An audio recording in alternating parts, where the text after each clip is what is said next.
Good afternoon, everyone. This is Queenie Clem with Queenie's Book Talk and Reviews, and I am your literary ambassador. And today I have a very special guest on my channel. Could you please introduce yourself and tell us about you?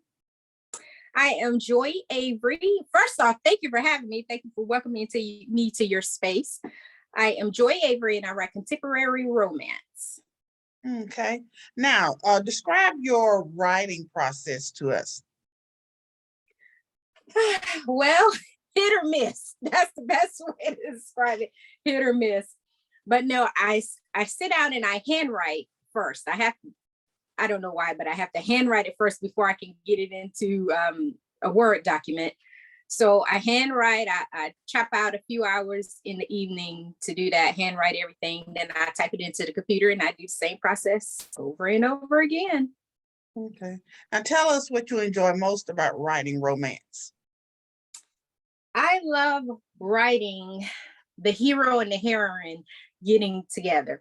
I love watching their journey to become that they're taken towards their happily ever after. Even though I'm writing the book, I just love to see these characters come to life on the page and find their way to each other. Yes. What has influenced you the most as an author? What has influenced me the most? The support, I think. The support that I get from readers, the support I get from book influencers, the support I get just from everyone. I think that influences me a lot because that motivates me. That when someone emails me or message me or DMs me and said that something about my book touched them or something resonated with them, that's a big influence and that motivates me to just keep writing these stories. Do you feel like it's most important to have strong characters and plot twists? I think it's important to have three-dimensional characters. And plot twist depends on the story, whether or not a plot twist we even, or a plot twist, but how significant a plot twist depends on the story that you're writing. But strong characters, yes. Three-dimensional characters, yes. Characters that someone can read about and say, ooh, I know someone like this, or this person is in my family. Yes. Okay. How do you come up with the names of your characters? I can see something on TV that triggers maybe part of her name, and I rearrange the letters to come up with a different name. It's a unique name I've seen somewhere on a movie credit or something, somewhere in a newspaper. So I just pull names from everywhere. I could be walking somewhere and hear someone call someone's name. It's like, oh, that would be a nice name. Let me change this letter and that letter. Okay. How do you develop the settings in your story? Well, I knew I wanted to do small town romance. For this particular series, my Honey Hill series, I knew I wanted bees in this book. So I pretty much built everything around the bees. And I knew I wanted a small town. So that setting came to life. And I like writing my stories based in North Carolina. Mm-hmm. So that's how I got it. How do you develop your plot and characters? That's a good one. Depends on what it is. What if I'm writing based on a particular trope that I want to write on, is based on a particular subject. However, whatever I decide this book is going to be about, I build the characters around that and I build a plot around that. Everything builds off of each other. So, but with this particular one, like I said, I knew I wanted to write about bumblebee or honeybees. So I built characters around that, built the town around that, and it all came together. Okay. How did you come up with the titles of your books? Now, the titles, it was more my publisher than me. Okay. Now, we do a work in progress title, mm-hmm. But ultimately my publisher decides if that's the title we'll go with, or if we're going to rearrange the title or what. Okay. What was your favorite and least favorite of your publishing journey? My least favorite is when I was getting right into publishing. It's hard to try to get traction. So a lot of the marketing and promo stuff, I wasn't a pro, and I'm still not a pro at it now. I'm better than I was years ago. That was probably my least favorite part of it, is trying to get that traction into writing. My favorite part is every time I turn in a book, every time I submit a book, every time I hit upload on a book. I love having written the book and getting it out to my audience. Mm-hmm. Now, can you tell us about Something So Sweet? Well, Something So Sweet is the first book in my Honey Hill series. Well, you see the picture up there on there. I'm not sure it'll show on here. And I'll read the back of it for you, and then I'll tell you more about it. Honeybees, history, and small town charm are what Honey Hill, North Carolina is all about. Its mayor, London Pierce, will stop at nothing to protect the town's historical landmarks and distinctive characters. She's Honey Hill's greatest champion. So Honey Hill is about London Pierce and Quade Cannon. Years ago, they were sweethearts.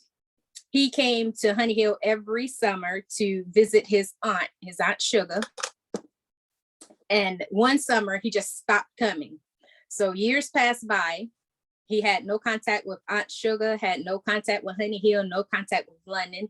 So he receives the information that his aunt has died and willed him the end. So he returns to Honey Hill, and him and London reconnect, but it's not all glowing, beautiful happiness for them. She's really holding a grudge, because that last summer that he was in Honey Hill, he got something from her, and she felt that was the, I'm trying not to give away too much. Yeah. She interpreted what happened that last summer differently than what it actually was. So as they go along their journey, more pieces and more pieces will come out until the whole puzzle is put together, and she see that all these years she's been harboring all this ill will and angst towards Quade for really no reason at all. So yeah, they have a very interesting journey making their way back to each other. Okay. Can you read an excerpt? The center of all of it, because she wants the end to stay as is. He wants to stay there, sell it, and be gone. Mm-hmm. Can you read an excerpt from your book? I can. Let's see. All right, I'll do this one. Is when London and Quade really have some time together, thanks to her 6-year-old son, Zachary, who invites him to dinner, unbeknownst to London. Mm-hmm. It says, when London stood and moved towards the kitchen, Quade couldn't help noticing the way the shorts she wore hugged her backside. She definitely filled out nicely. As if sensing his eyes on her, London glanced over her shoulder. Their gazes only held a second before she turned away. The honey is from Miss Sugar's bees, Zachary said, drawing Quade's attention. I think some of the bees are living in our walls, he continued, around a mouthful of lasagna. Don't talk with your mouth full, London said. Curious, Quade said, why do you think bees are living in your walls? Zachary swallowed. Because I hear them buzzing at night, he said. A lot. He made an animated expression while rolling his eyes to the ceiling. Quade glanced at London, who didn't seem the least bit concerned with Zachary's claims as she loaded the dishwasher. Obviously, she was used to the kid's vivid imagination. Zachary continued, they sound strange, like you're on a roller coaster or something. They buzz fast, then slow, fast, then slow. Buzz, buzz, buzz, buzz, buzz, buzz. Quade's brows bunched. Maybe the kid really was hearing bees. Once online, he'd watched a beekeeper remove a large hive that had formed inside someone's attic. He shivered at the thought of discovering such a thing inside his home. They drive my mom crazy because every time they start buzzing, I hear her moaning and groaning. I guess she couldn't fall asleep or something, Zachary said with a shrug. Quade forked another helping of lasagna into his mouth. Buzzing, moaning, and groaning. He laughed to himself. It almost sounded like Zachary was describing. Quade bit his tongue when London shrieked, scaring the hell out of him. Zachary, she said, eyes wide, mouth agape. Both Quade and Zachary flinched from the urgency in London's voice. Her stunned expression relaxed, and she flashed a wobbly smile. I'm sure you're just hearing prayer mantis. Her hands swept through the air. They're everywhere, all over. Sweetie, could you help me with the pie, please? Zachary bolted out of his chair. Yes, ma'am. If London's intent had been to distract Zachary from the current conversation, it had worked because he dropped the B-talk. However, Quaid couldn't get buzzing out of his head. He'd learned something new about London. Apparently, she liked to masturbate a lot, according to Zachary.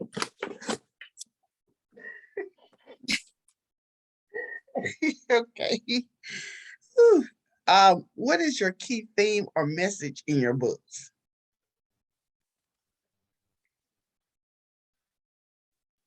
To believe in happily ever after, Mm-hmm. to believe in second chances, to have faith in the journey, and to trust. Mm-hmm. What do you want readers to take away when they read your book? I want them to take away a feel of home, a feel of love, a sense of compassion, a sense of being. What book from your childhood has shaped you the most as an author? Book from childhood. That's a difficult one there. Let me think. I'm running through them. I'm not sure any particular one other than the Bible, but does everyone say that? I can't think of one that actually shaped me as a child. I would have to think about that one. Okay. How do you balance your demands of writing with other responsibilities? I have to carve out the time to do it. I just have to set a time and say I'm going to write from this time to this time and stick to that schedule. If not, I'm just all over the place. So yeah, I have to have time slots and schedules to coordinate my day, because I could be a little bit of a procrastinator sometimes, because I like to craft, and I sometimes when I start crafting, I go on and on and on for hours, not not considering the fact that I need to be sitting in front of this paper and pencil writing this book. Okay. And who is the most supportive person in your life when it comes to writing? I would say my husband, because he when I'm writing, he knows that I'm in tunnel vision and I'm focused on that at that moment. So he'll cook dinner, he'll do whatever he needs to do to give me the time that I need to sit in front of the desk and write. Where can readers purchase your books? On Amazon. Everything that I have written, you can find on Amazon. You can find the print books on Barnes and Nobles, Amazon, or any other place that books are sold. But ebooks you're going to find them on Amazon. How many books have you written thus far? 21, I believe. I believe it's 21. Would you write in any other genre? Have you thought about it? I really want to write a romantic suspense. And someone not too long ago asked me did I have any intentions of writing romantic suspense one day. One day, yes. When? I have no idea. I have to, again, fit that into my schedule. But yes, I would love to do a romantic suspense. And I also would love to do a thriller, something just out of the romance genre when I decide that, let me